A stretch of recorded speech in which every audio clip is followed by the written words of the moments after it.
You hear Area 51, and what pops into your head? Shadowy government projects, right?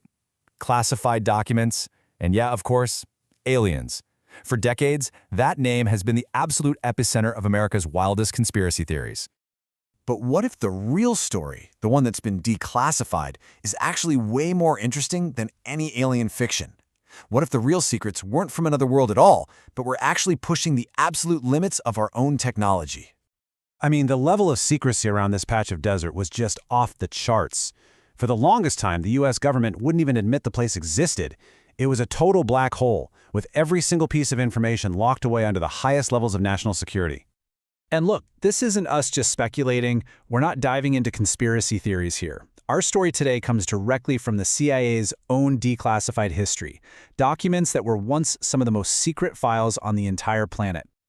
Okay, so let's just get it out there. When we talk Area 51, your brain probably jumps straight to crash saucers and little green men. And hey, it's a powerful myth, but it's also a huge distraction from what was really going on. Because the truth, it turns out, isn't about aliens at all. It's about something way more down to earth and honestly a lot more incredible.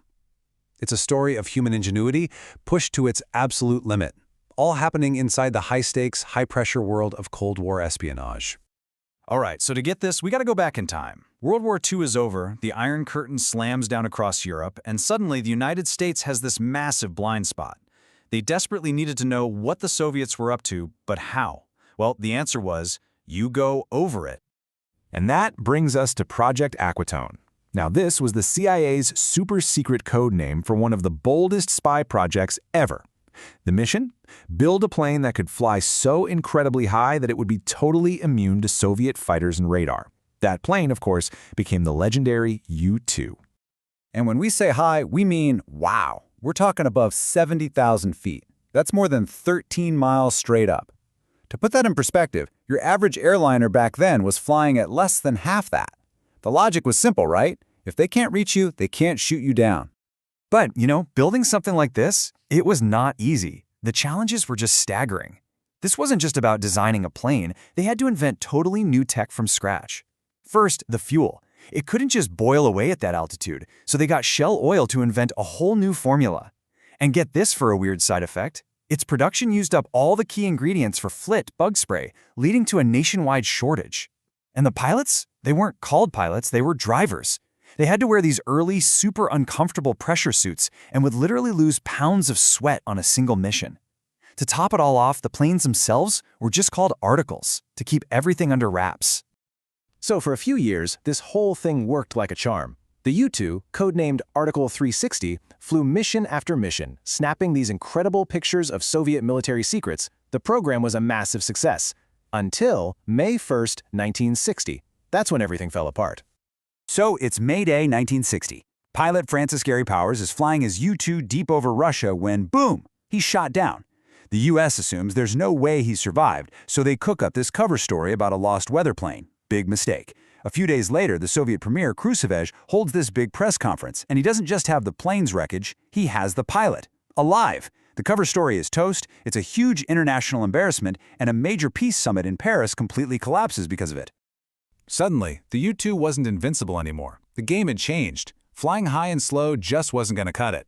The CIA realized they needed a new plane, a true quantum leap forward, something faster, something that flew even higher, and something that was damn near invisible to radar. They basically needed a ghost. And what they came up with? Well, it honestly looked like something from another planet. This was Project Oakscart, and the plane was the A-12.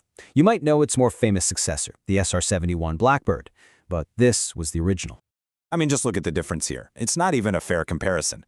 The U-2 is doing maybe 500 miles per hour. The A-12, over 2,200. We're talking Mach 3, more than 3 times the speed of sound. And it flew even higher, way up above 90,000 feet. This wasn't just an upgrade, this was a whole new chapter in aviation. To pull this off, the legendary Skunkworks team at Lockheed basically had to throw out the old playbook.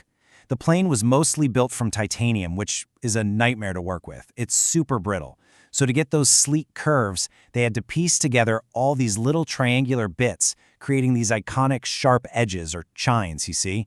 The result was this otherworldly craft that looked like nothing anyone had ever seen before. And the secrecy around this thing was so intense, it led to some pretty weird situations. I love this story. To get the huge A-12 fuselage to Area 51, they had to truck it overland all wrapped up. Well, on one of these trips, the truck was so wide, it sideswiped a Greyhound bus. Now, can you imagine that court case? To avoid any public drama, the CIA just quietly cut a check for the damages and made the whole thing go away. Okay, so let's put it all together.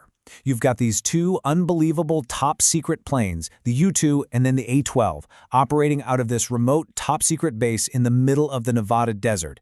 And right here, this is where the myth of Area 51 and the reality of Cold War tech finally crash into each other. Which brings us to the big question, right? How on earth did this story of advanced spy planes turn into this nationwide obsession with aliens and UFOs? Well, when you lay it all out, it actually makes perfect sense. Step 1. The CIA is testing these radical secret aircraft in a super remote location. Step 2.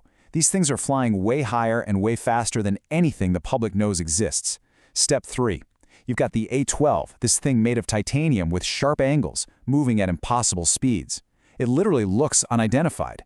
Step 4. The extreme secrecy means nobody can talk about it, creating this massive information vacuum. So what happens? Step 5. Public speculation rushes in to fill that void. And what's the most exciting explanation for these strange sightings? UFOs. So the truth wasn't from another world, it was just way, way ahead of its time. The next time you hear somebody talking about Area 51, remember the real story. Remember the U-2 and the A-12 ox cart. Those strange lights in the desert sky weren't alien visitors. They were the glint of human ingenuity, flying at the very edge of space in a secret war. The truth wasn't extraterrestrial, it was just unbelievably, brilliantly human.